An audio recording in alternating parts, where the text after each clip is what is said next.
This is Lama Tantrapa, and I want to thank you for your interest in the secrets of Qigong Masters. You are at the right place if you want to learn from some of the best experts in our field how to tap into the energy resources that will help you achieve greater vitality, personal power, improve the quality of your life, and experience self-realization. I encourage you to dive deeper into these teachings by exploring the additional resources provided by this and other amazing guests of our show. Please visit QigongMasters.com, where you'll find a treasure trove of information and materials dedicated to empowering you to live your dreams.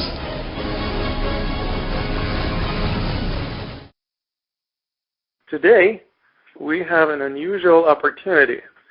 Instead of me interviewing one of the guests of our show, I'm going to be interviewed by my partner and co-host, Kali Tara, who is going to ask me whatever she finds pertinent about the nature of my work, the development of this show, the development of Qigong Coaching, the modality that I pioneered a few years ago, as well as any other questions that would be interesting to bring up so we can discover some new aspects that our show can bring up to the surface in the new year 2010.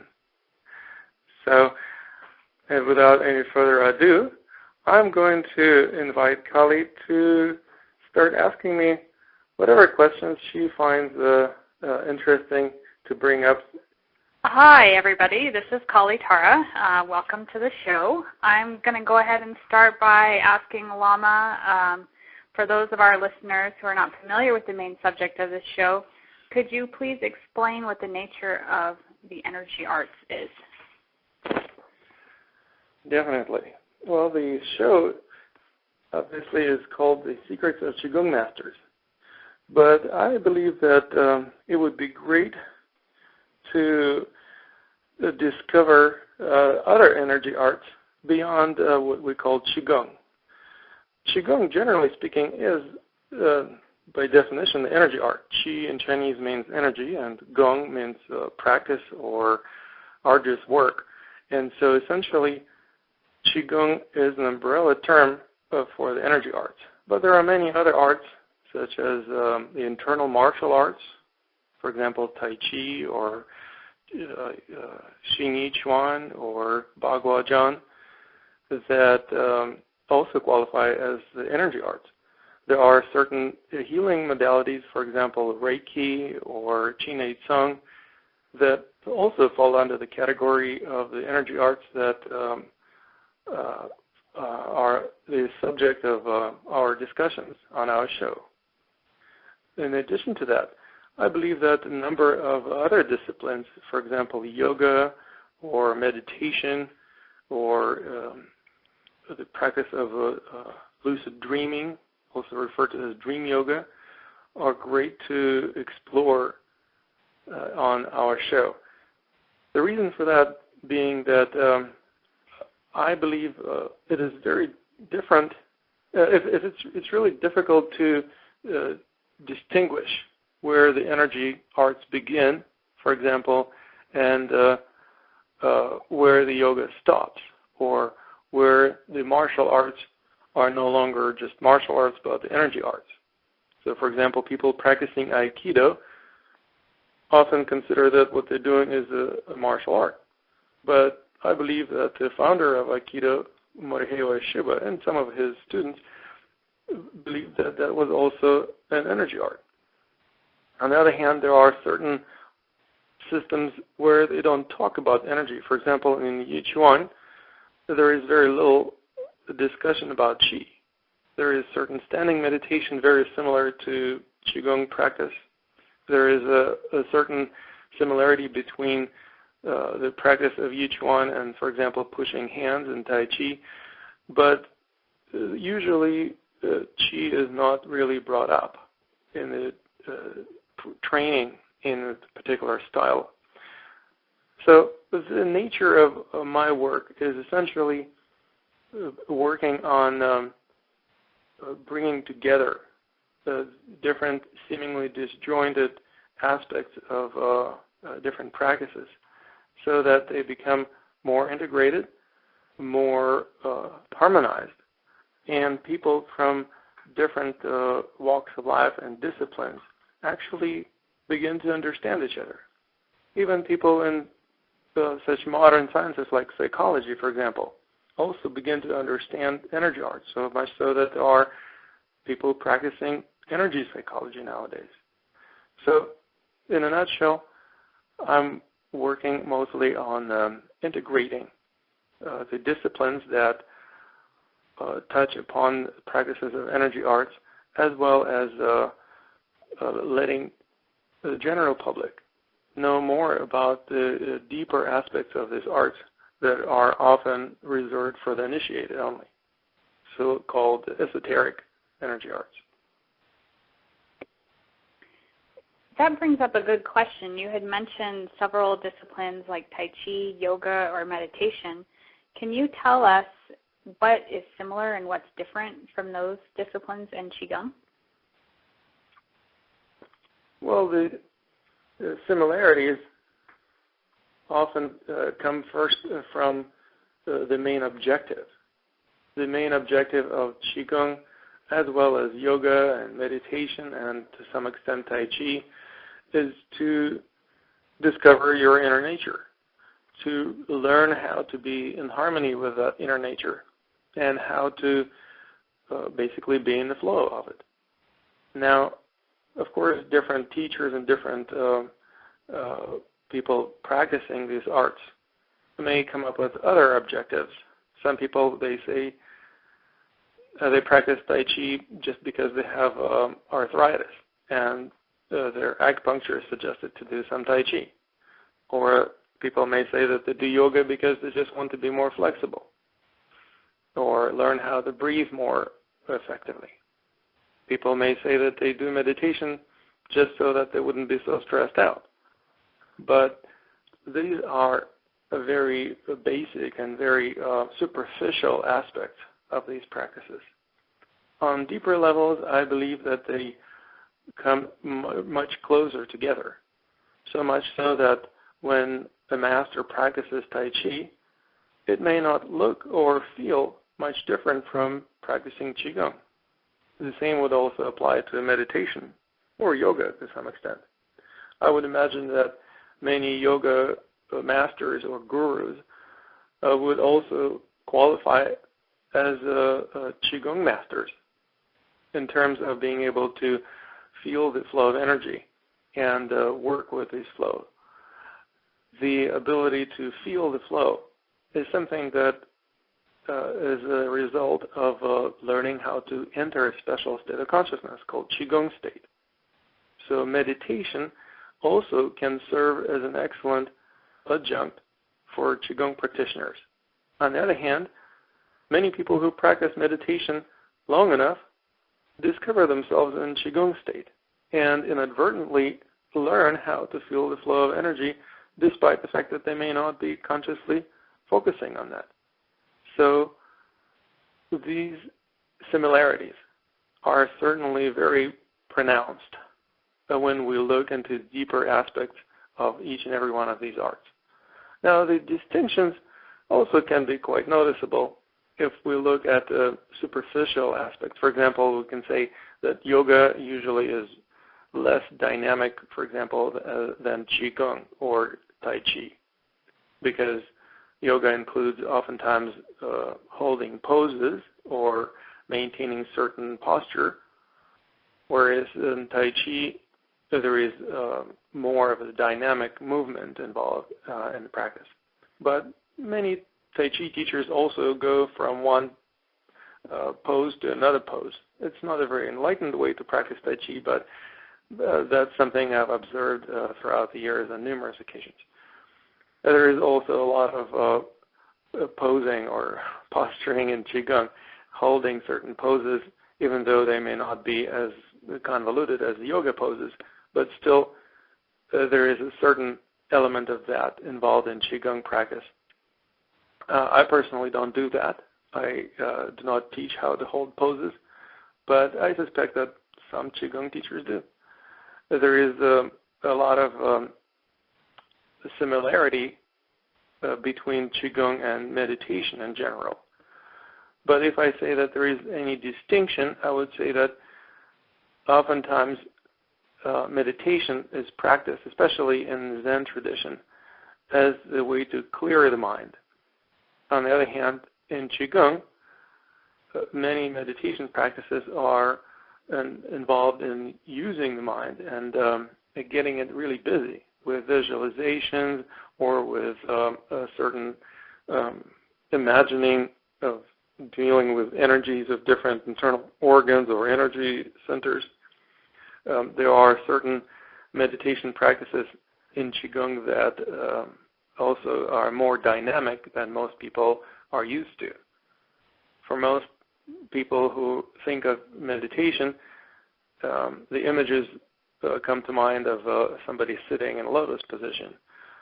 On the other hand, many meditations in the practice of Qigong are more dynamic, that require either certain movements or awareness of body alignments and perhaps subtle adjustments of these alignments. And generally speaking, it's more bodily oriented. It's less metaphysical, if you will. Although there are people who practice Qigong meditations with very metaphysical approaches and specialize in Taoist magic and various other metaphysical aspects of Qigong. Does it answer your question? Yes, thank you. I would think our listeners would also like to know a little bit more about your particular family style called Chi Dao. And is it the same as Qigong in general? Well, Chi Dao means the path of energy. It is a relatively new name that was given to my family style by the Chinese speakers. But I would say that Qigong is also a very new name. It's been around only since 1950s. So the traditional system that I teach and practice is a Tibetan shamanic style of energy arts. I think the original name would be Tru Hor. However, I usually don't use it just because English speakers have different connotations associated with these sounds. So I use the Chinese name Chi Dao. And what it has to offer is very similar to a number of other Qigong styles in the way that it provides a greater sense of wellness and well-being, teaches how to develop self-healing capabilities as well as abilities to deal with energy projections coming from other people, how to connect with energies of different elemental forces in nature, and also develop the Qigong state of mind, or ability to enter a certain state that allows you to feel the flow of Qi. Now, the distinctions between Chi Dao and Qigong in general is that unlike most styles of Qigong where the practitioners learn or try to learn how to manipulate Qi, or how to direct it, or how to control it in any way, or as they call it, cultivate. In Chi Dao, we learn how to feel the flow and actually surrender to it. So instead of manipulation of the flow of the energy of the universe, we learn how to be in harmony with this energy.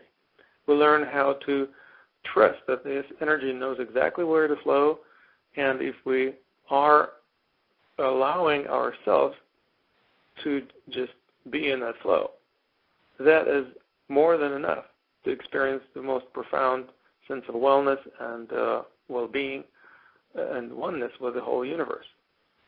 So that means that the main objective of Chi Dao, although similar to Qigong styles of other schools, also focuses more on the development of a particular mental attitude and perhaps brushing up or cleansing the belief system that basically allows you to let go of desire to control.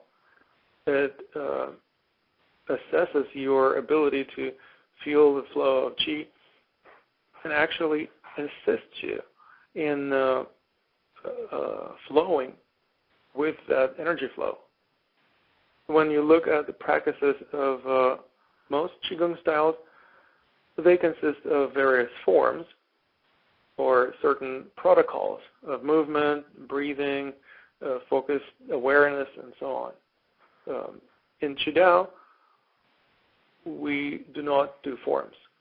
Instead of doing forms, we actually concentrate on learning the principles of energy awareness and then how to apply these principles in our daily lives.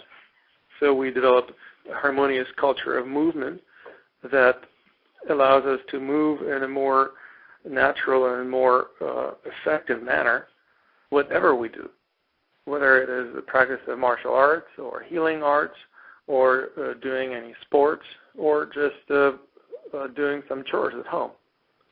And in addition to that, I think there is also a lot of more emphasis in Chi Dao on the development of a particular ability to awaken in the dream that we call our daily life. Most Qigong styles skirt the idea of using dreaming as an opportunity to meditate or to practice energy arts. But if you think about it, since everything in dreams is made of nothing but energy of consciousness, that provides us with an opportunity to practice pure energy arts every time we are in a dream. Well, that is also an excellent opportunity to learn how to become more awake if we realize that we're dreaming. So dream yoga serves as a major component, I would say, a cornerstone of Chi Dao practice. When we find ourselves in a dream, be that a daydream or a dream at night, we learn how to be aware of the fact that we're dreaming. So much so that this actually begins to bleed into our daily life consciousness and allows us to awaken in the dream that we call our daily life. That's also what I call enlightenment. Several years ago, you had opened the Portland Qigong Clinic. Is that still in business? Well, Portland Qigong Clinic was focused specifically on offering healing services to the general public in the Portland area and Pacific Northwest. For a number of years, we operated the clinic as one of the few Qigong clinics existing in the United States. And it also served as a student clinic. So the students at the Academy of Qi Dao had an opportunity to practice what they were learning in a clinical environment. However, several years ago, I developed a different approach to offering Qigong services to people.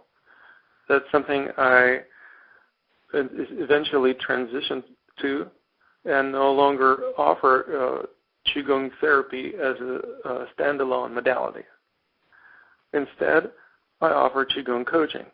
And what happened to the Portland Qigong Clinic was essentially it transformed into an offshoot of Academy of Qi Dao that offers opportunity for people to experience Qigong coaching, either from myself or from my apprentices and advanced students of Qi Dao, so they can actually receive the benefits no matter where they live.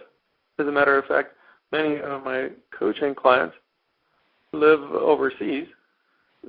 For a number of years, I lived in a little tropical island called Guam and offered Qigong coaching to people living 7,000 miles away in the United States.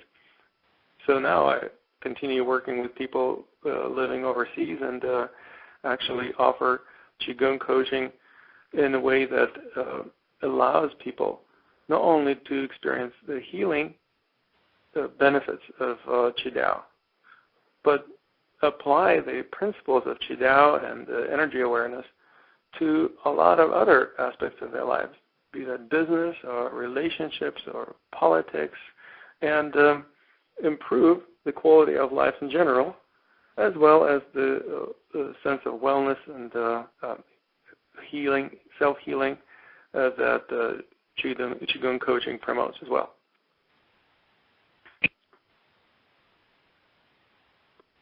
Is energy healing the only application in Chi Dao? Well, as I just said, there are several other applications, and these applications can be characterized as certain branches of Qigong art in general. So there are healing applications that are most well known. Most people go to Qigong teachers or Qigong masters because they want to experience healing. Then there are also wellness applications. So they're not necessarily dedicated to healing specific health issues as much as improving well-being and perhaps prevention of illnesses. And then there are certain applications of Qigong dedicated to self-improvement, whether it would be on an individual basis or in relationships or in group dynamics or business communications. What that does, it creates an opportunity for the practitioner of Qigong to learn how to use the energy awareness in a way that energy exchange happens between the people or within a group of people or in a corporation or in a political arena. What happens is that energy arts essentially have a set of very simple and very profound principles of energy awareness. When we follow these principles, when we apply these principles in other spheres of life, those spheres of life benefit tremendously and become set for us practicing these arts in pretty much every sphere of life. There are certain applications of the energy arts of Qigong that can also fall under the category of martial arts. I think I mentioned that. Some people practice those as a standalone discipline, for example, Tai Chi, or they can practice Qigong and incorporate martial arts aspects of this study. For example, in Chi Dao, we do integrate the practice of internal martial arts into a broader spectrum of practices. So sometimes people come to me and say, well, I just want to learn martial arts. Well, I can teach them martial arts, but what I do on much more advanced level with my students is not just teach them how to move and how to protect themselves and how to throw people around, but actually how to use energy awareness and how to apply this awareness so that all these maneuvers, all this action happens with the least amount of energy expenditure, and oftentimes using the energy projections of the other people to actually defeat themselves. So, for instance, if someone is trying to push you or grab you or punch you or kick you, you actually can apply the energy awareness that we develop through other practices.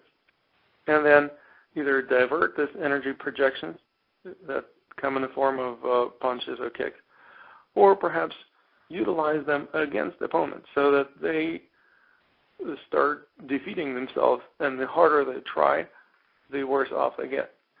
And what's interesting about it is that we actually use this practice also as a metaphor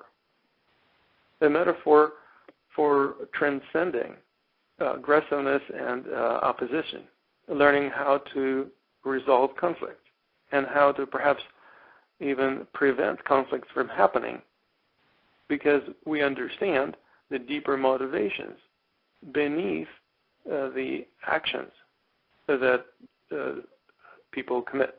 For example, instead of just looking at a strike as a physical impact directed at me, I learn how to perceive it as an energy event, that there is a certain energy projection flowing towards me. If I perceive that as an energy flow, then I can learn how to be in that flow. Then there is no impact, because there is no contradiction between what's happening with me and what's happening with that energy event. There is no conflict anymore. What happens is that we learn also how to translate this ability to resolve conflict into other spheres. For example, even in self-healing, we learn to realize that the health issues are also not to be fought against. So instead of the war on our health issues, such as cancer or depression or stress or whatever, we learn how to actually wage peace, how to be at peace with our stress, how to be at peace with our depression or cancer or various other health issues. And then we can actually see what it is that the dream or the energy beneath these issues is. Then we actually learn how to manifest the dream, how to be in the flow underlying these issues. Then we're no longer suffering from them. Even if they continue persisting in a certain way, at least we're no longer in a state of internal conflict, in a state of war with ourselves. So that essentially creates a totally different slant on life. And that is certainly one of the major components of my teachings, that we learn not only how to be more effective in our movements or more capable as self-healers, but also how to look at everything from a slightly different perspective, from a perspective that allows us to learn the lessons that life presents to us, rather than perceive things that life throws our way as problems. Does it make sense? Yes. Previously you had mentioned that you transitioned from doing instruction or Qigong therapy to more of a coaching program. Can you tell us a little bit about what the differences are between coaching, instruction, and therapy? Oh, that's a great question. Well, I would say that by definition, instruction implies the delivery of certain knowledge, where the teacher or the Qigong master basically tries to download information into the student's mind. And then if the student can prove that they have that particular information and they retain the knowledge and they can act upon it, then they're good students. If they can't, then they're bad students. Now, this way of transmitting knowledge implies that the teacher or the master knows better than the student what to do with the student's life. Because essentially, everything that we're learning is a part of our life. Even if we're just learning how to stand or how to move gracefully or how to perform certain other actions, it's still, every moment that we do that, we spend our life on it. Now, in Qigong Coaching, or as I often call it, Chi Dao coaching, we actually do not come with this presupposition that the coach knows better than the student or the client what they need. Instead, the coach invites the client to explore and test and find out for themselves what is most appropriate for them. Now, sometimes it may turn into reinventing the wheel. But guess what? If you spend some time reinventing the wheel and actually succeed at it, you will never forget how the wheel works. And you will know exactly how to make it work. Even somebody who wakes up you in the middle of the night and says, okay, now do the wheel. You will basically have no problem with that. And you will also be able to do that perhaps slightly differently from other people because of the different physique and mentality and perhaps the energy flow that is different from person to person, as well as different from one day to another day. We are constantly in the process of change. We experience change on a molecular level, on the psychological level. We don't get younger usually, so we are growing, we're older, we are developing, we are maturing, perhaps experience some other changes or transformations. And all of this requires that we adapt the way that we use certain practices or certain techniques or certain principles to the new and perhaps novel ways that life demands we use it. What it does, it allows the student of Chi Dao or allows my coaching clients to be much more adaptable, to be much more fluid in the way that they use themselves. That also means that if they use themselves in ways different from the way I use myself, I don't perceive that as a problem because they don't have my physique, nor do they have my energy or mentality. So it's okay as long as it works for them. So we actually test to learn and find out whether or not certain things work for you, and then you choose which ones to use. The ones that work best, obviously, would be the ones that you probably will want to use more often. This is what we call energy resonance. We test various actions, various attitudes or approaches for energy resonance, and then find out which ones you resonate best with. Then I invite you to grab those and run with them as long as they continue working for you. If they no longer work best, well, let's find out what works better. That also means that we learn how to focus our attention on things that we resonate with. Instead of focusing them on problems, we focus them on those things that we have greatest affinity with or that we appreciate most. So that is a major distinction in my approach.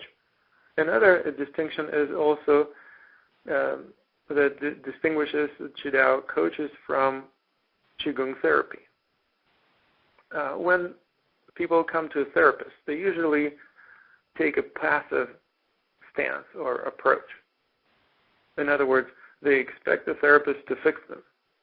It's very, I would say, allopathic perspective.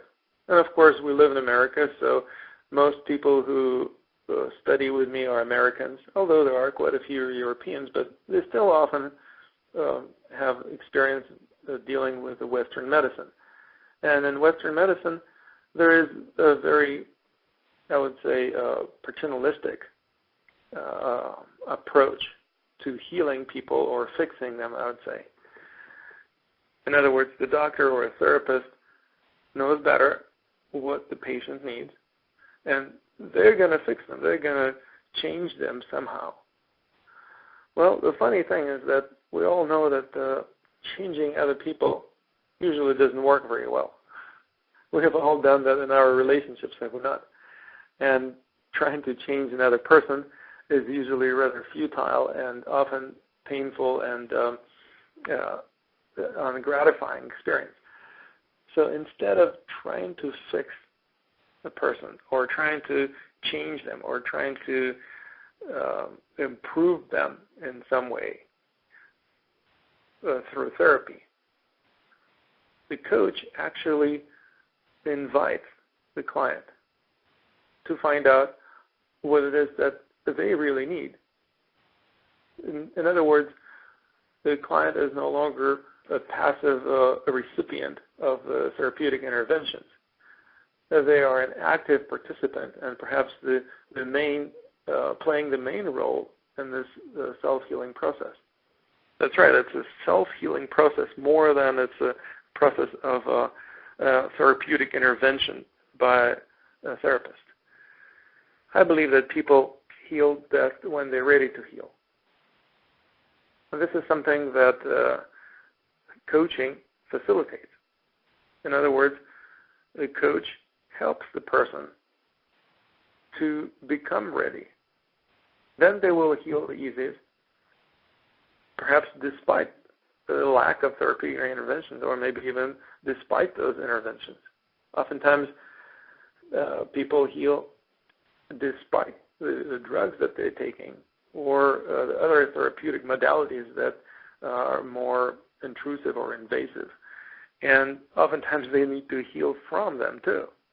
Oftentimes I see clients coming to me after having undergone some surgery, and they actually have to heal from that trauma as well. It's not that I'm opposed to Western medicine completely. I just see that there is a great need for self-healing that is much more effective and in most cases much more affordable. We're talking about the healthcare crisis in America and the affordability of healthcare that would be much greater if people were learning how to heal themselves and would take greater charge of their own health. Now, this is something that I believe Qigong coaching will be able to contribute to this healthcare reform. I've asked a number of guests during our previous episodes of the show what they thought about the ongoing healthcare reform and how they thought Qigong would be able to contribute to it. And quite a few people actually expressed their hope that the energy arts would be able to facilitate not only a greater sense of self-empowerment among the people who need healing, but also participate in prevention. Because when we are in the flow, we are much less likely to get sick. If we learn how to be in the flow most of the time, we will stay healthy all the time. Myself, for example, I hardly ever get sick.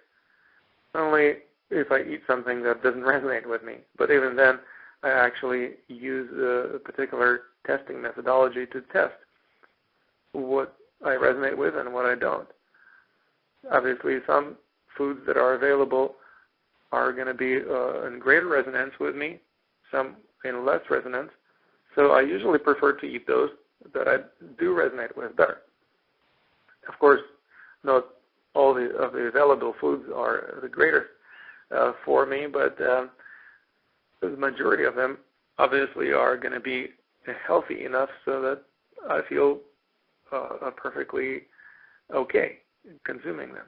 The same also applies to other healthy lifestyle choices, be that exercise practices, the work that you do, the life-work balance, the relationships, development of a certain environment that you live in, how you participate in creating this environment consciously, both energetically, mentally, as well as the people who you surround yourself with, or any other aspects of the environment. We can talk about feng shui, we can talk about ergonomics of the workplace, of places we live in, or even cars that we drive. So a lot of people I work with learn how to improve the quality of their life on pretty much each and every level. And that is why I consider my work coaching nowadays rather than merely Qigong therapy.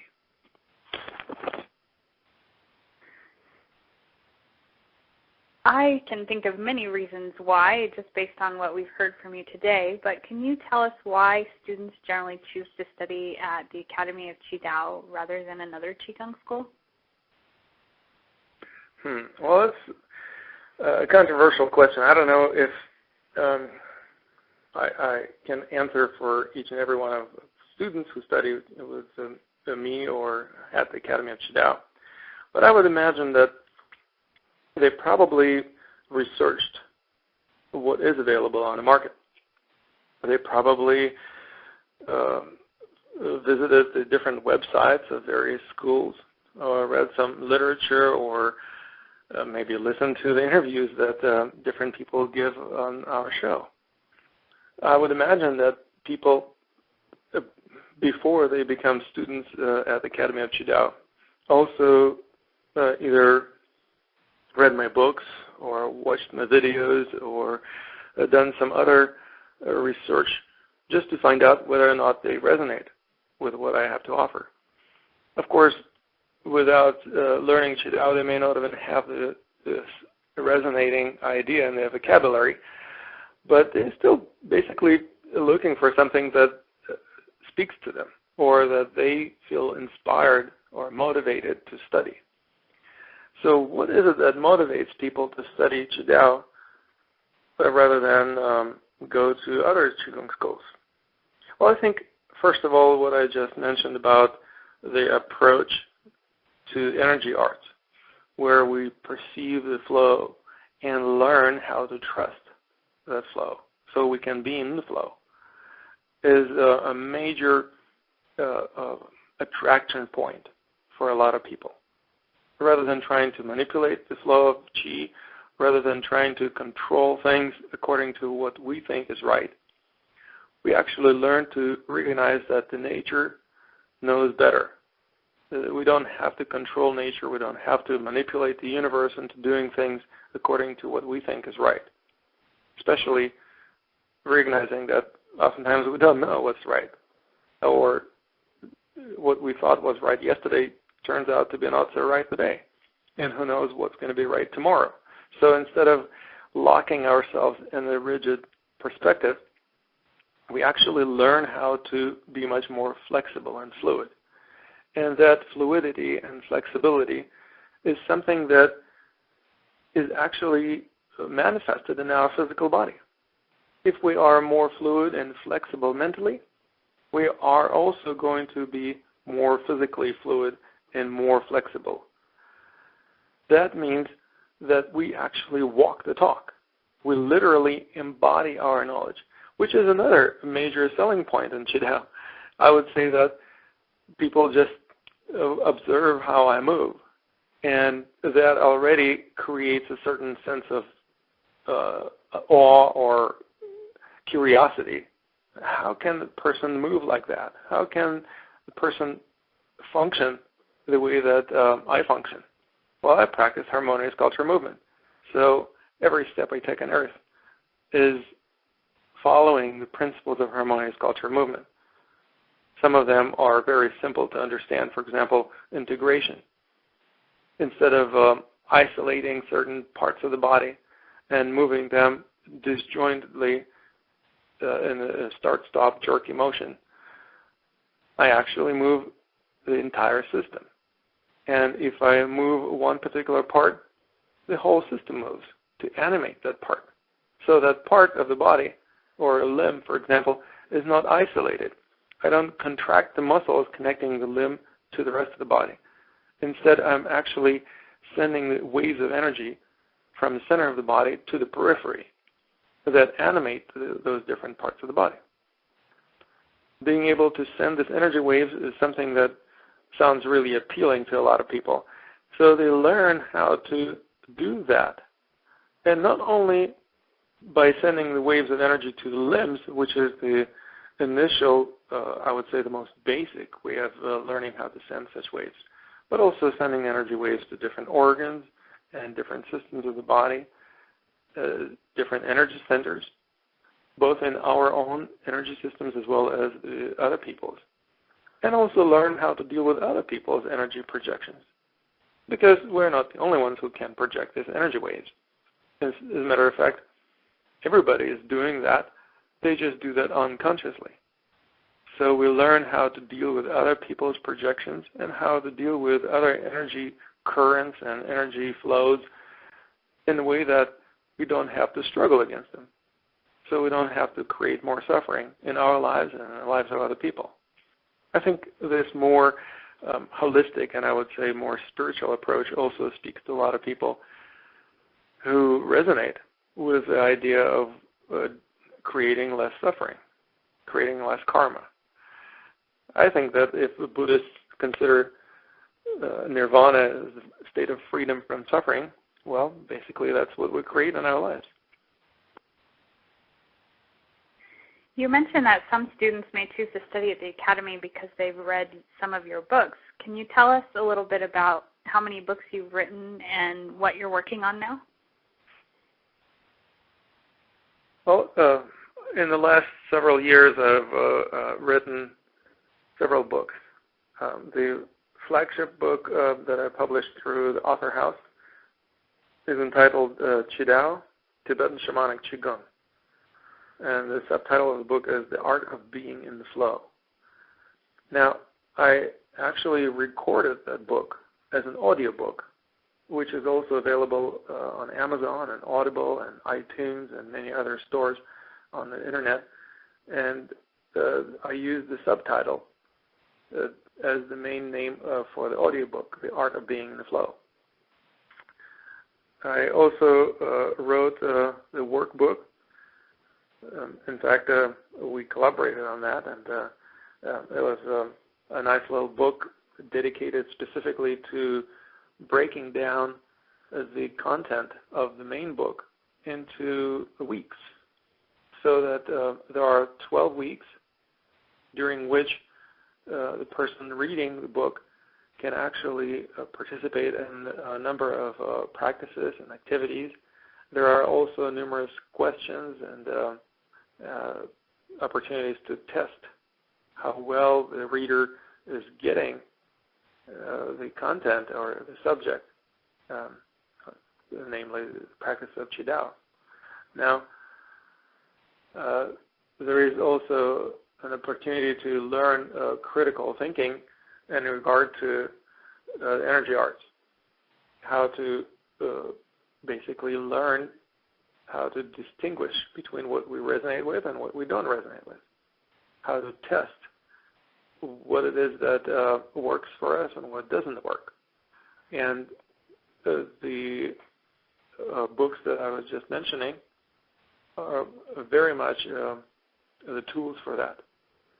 The bigger tool is what we call the Chi Dao Home Study course that includes both of these books.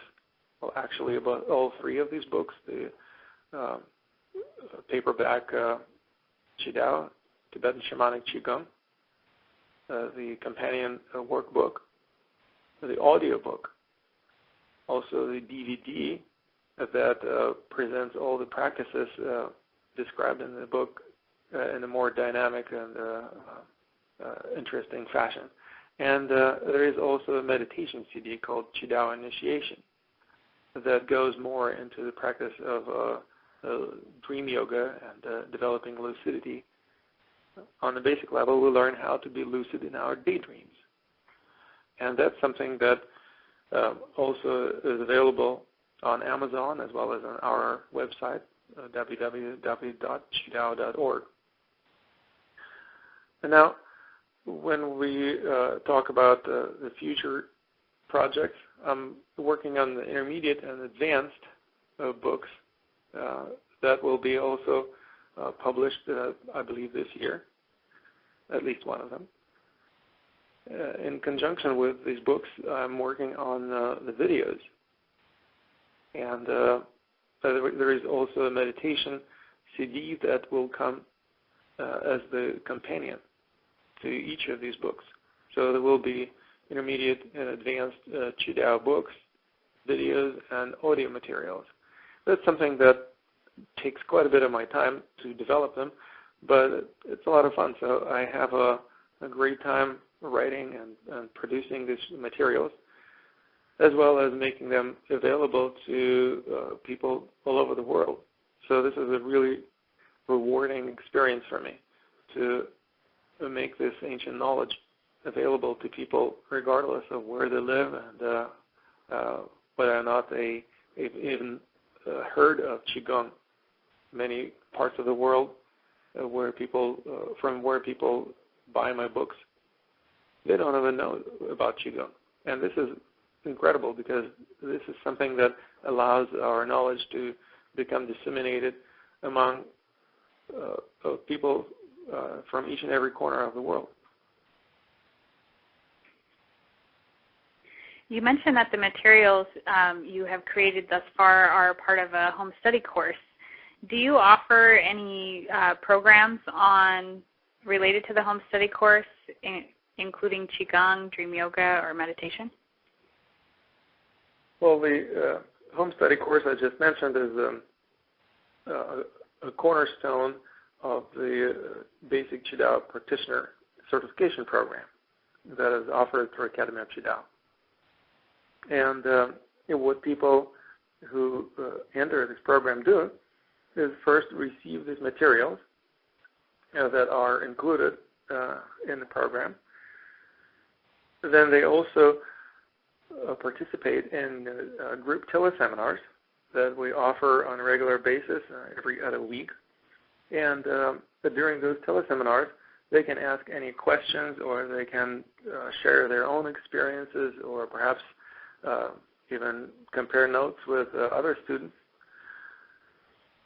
In addition to that, this program includes individual coaching sessions. As I was just talking about Qigong coaching, this is something that our students actually receive as a part of their educational program. And while they're receiving this coaching, they also learn how to coach others. So on advanced levels, they also learn how to offer coaching services to other people professionally. That's why these programs also lead to certification as a Chi Dao coach. In addition to the certification programs in Chi Dao, we also offer a certification program in Qigong meditation.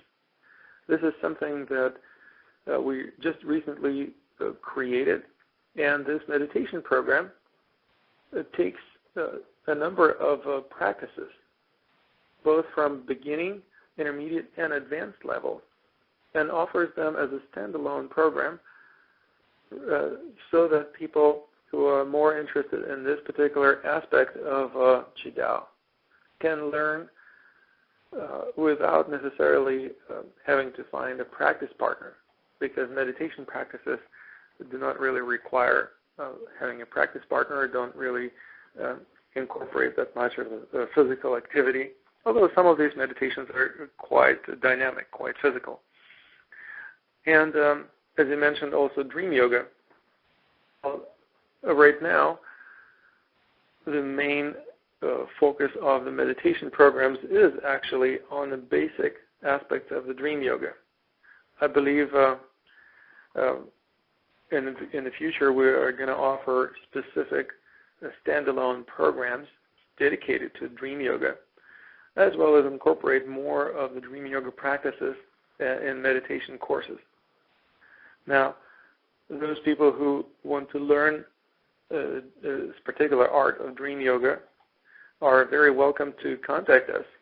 They can email me directly at Lama, L-A-M-A, with one L, L-A-M-A, at qidao.org, which is spelled Qidao.org, and request a complimentary coaching session, during which I will basically explain to them how they can study Dream Yoga with me, and also give a few opportunities to experience perhaps some basic aspects of Dream Yoga right on the spot.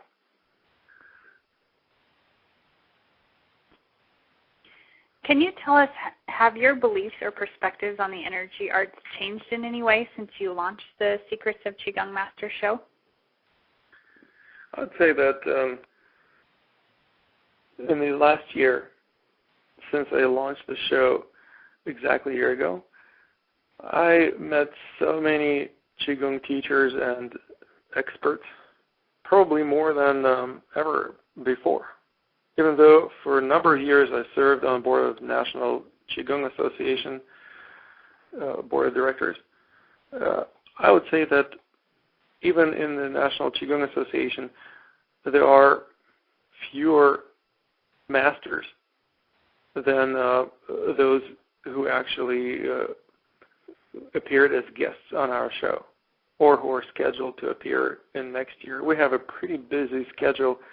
We're booked for probably half a year ahead, and the number of people who are appearing on our show as guests are very high-level Qigong experts. Not only masters of Qigong are invited to appear as guests on our show, I believe that my interests, if not transformed, I would say broadened. So not only do I invite people who are experts in Qigong, but also Tai Chi masters and Aikido teachers and Reiki healers and yoga instructors or perhaps yoga gurus. And in addition to that, I even invited a number of people who specialize in energy psychology and other aspects of the healing arts associated with Qigong or energy awareness. But there is also a number of people I'm planning on inviting on our show who are either experts in meditation or spirituality, and maybe even a few celebrities. I suspect that some folks who are major celebrities, either movie stars or athletes, would be great to invite to our show. So I would say that my personal values somewhat expanded because I now actually begin to understand better why people would practice Qigong, for example, if they do golf. Of course, most people listening to our show must have heard of some of the challenges that well-known golfer Tiger Woods have been going through lately. But he was actually, it probably still is, the top golfer in the world. And at least to some extent, his abilities can be attributed to his studies of Qigong. And I'm actually planning on inviting, if not Tiger Woods himself, perhaps some people who know him or also practice golfing and Qigong at the same time. There is a number of movie stars and other celebrities that also practice Qigong. Unfortunately, one of the most well-known proponents of Qigong among the movie stars, David Carradine, died last year before he had an opportunity to appear on our show. I was inviting him to be a guest, and it will never happen. I believe that there will be also opportunities for us to expand our interests and our curiosity, perhaps, by exploring some of the more esoteric or supernatural abilities. One of the listeners of my show sent me a link to a website where the major educational foundation is actually offering a challenge to people who claim to have any supernatural or paranormal abilities.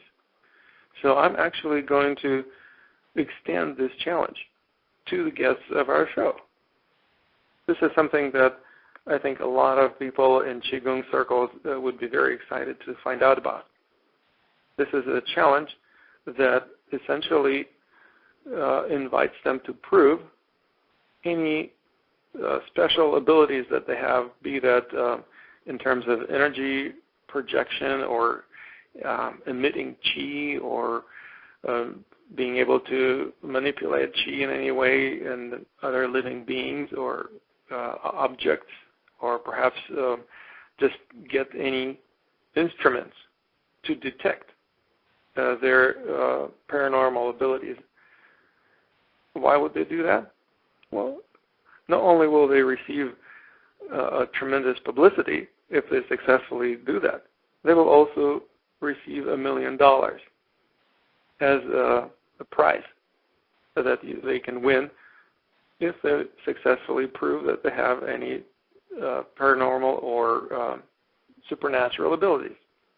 So this is something that I think also became an interest of mine, to find out, is it really true that the Qigong masters have any paranormal abilities? I think this is something that's going to be a great adventure in next year or even more, for me and for a number of guests who may jump into this opportunity.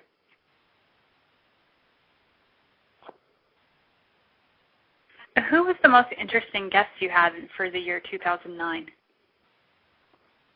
Wow, this is a challenging question. I'm pretty sure that a few folks will say, me. I actually received several emails from the guests who appeared on our show, and they asked me the same question. Well, of course, I try to be polite and tell them, well, of course, you are the most interesting guest. But, instead of being polite, I would say I'll try to be more objective. I would suspect that probably every guest has something special to offer, but some have more to offer than others.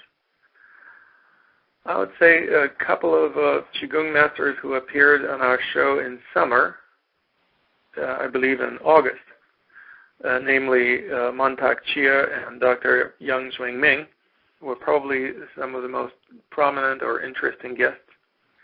The number of people listening to their episodes was also tremendous, probably twice as many as any other episodes. Actually, there was a lot of people listening to another episode with a pretty well-known Qigong teacher from Minnesota named Chunyi Lin. I think that he has a lot of good things to offer as well. And I think, surprisingly, there were a lot of people who found the interview with the founder of the World Tai Chi and Qigong Day, Bill Douglas, interesting. So I would say that I'm going to invite him to our show just because so many people actually downloaded the interview with him. I would say that his work in terms of promoting Tai Chi and Qigong is quite remarkable. Creating a worldwide movement is not something everyone does every day. I would say that the recent interviews with Drs. Roger Youngke and Jerry Allen Johnson were quite interesting as well. I think both of them are remarkable teachers, and I'm planning on inviting both of them to be on our show this year as well. And the last but not the least, I really resonated with the simple but elegant message that Danny Dreyer presented on our show when I interviewed him in December, just a month ago. And his book, Qi Running and also Qi Walking, 2 books, jumped to number 1 on the bestseller list on Amazon.com when he appeared on our show. So that's something I think a lot of people would appreciate in terms of a great free publicity for their books and materials. So I think that we're going to have a lot of very interesting guests in the year 2010 and beyond. Are there any special guests that you have booked already for 2010? Oh boy, we have our guest list booked through June of 2010. Every week we're going to have somebody appearing, and it's not going to be me. And I think that some of the interesting guests scheduled for 2010 are, as I mentioned, it will be Roger Yoncke and Jerry Allen Johnson interviewed again. We'll also have several prominent Qigong experts. For example, I'm planning on interviewing once again Ken Cohen, and Mantak Chia is going to be in Portland, and I'm going to interview him again. I believe that there will be several movie stars appearing in our show. We're still trying to work out the dates when Steven Seagal will be able to appear, and Jet Li, and Lucy Liu, and who else? There are several other pretty well-known individuals that we're communicating with to get them on our show as well. I believe a number of people who wrote best-selling books on Qigong also will be guests on our show. Bruce Kumar Francis, who wrote several good books on Qigong, will be appearing in our show again. And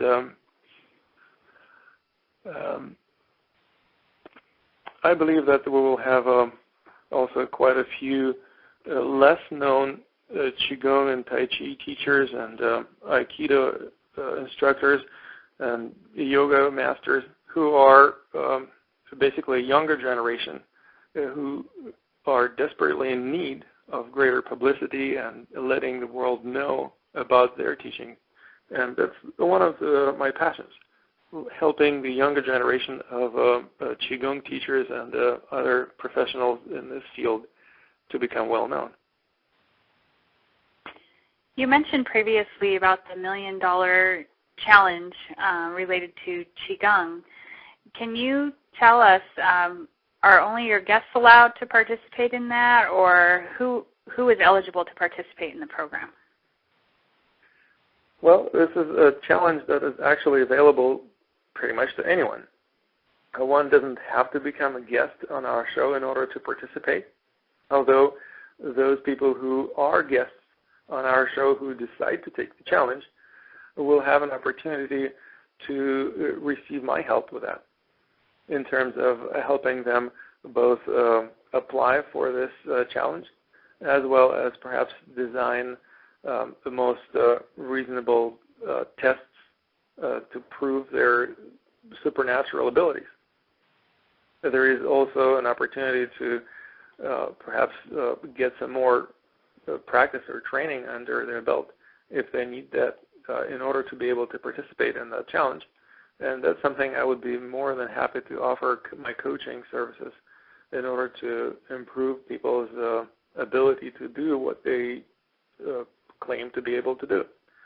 That's something that I'm quite excited about, because I would imagine that there's going to be a lot of commotion happening if somebody wins $1 million as a result of taking this challenge. And that would also create a tremendous publicity for such a winner. And as a matter of fact, I believe it doesn't have to be just one person, because there may be more than one people who have the abilities that they can prove they have. So people practicing Qigong often come up with all kinds of supernatural claims, and I invite them to go ahead and take this challenge. They will walk away with $1 million in their pocket and a huge boost to their publicity, to their name. Of course, if they fail to prove what they say they can do, well, at least they will have an ability to test certain reliability of their skills or what they claim to be able to do. And perhaps they will also start being more realistic with what they can do. I think that all around it's a win-win situation. And for our listeners who are interested in learning more about the $1 Million Challenge, you can look at the Academy of Qi Dao's weekly newsletter, What is on Qigong Radio Tonight, and there's more information there. You also can email Lama at lama@qidao.org. Now, before we close out our show, I just had a couple of questions for you. You have been doing the Secrets of Qigong Masters show for a year now. And what would you say is the greatest secret that you have learned in the past year? This is my favorite question. Well, I would say that if I look at the various secrets of mine, the ones that I learned during the past year, I think the greatest one is humility.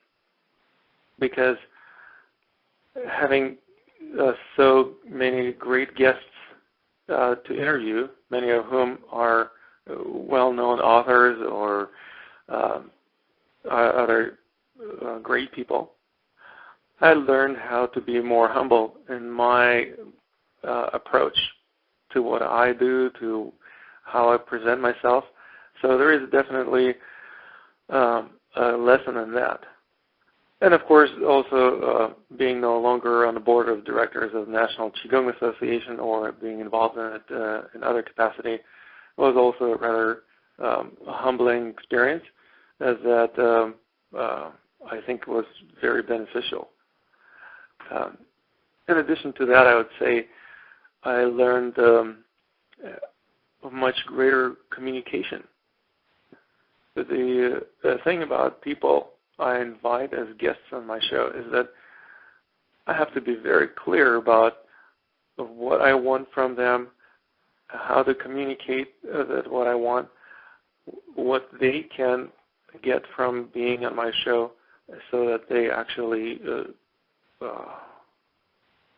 book their appearance on the show.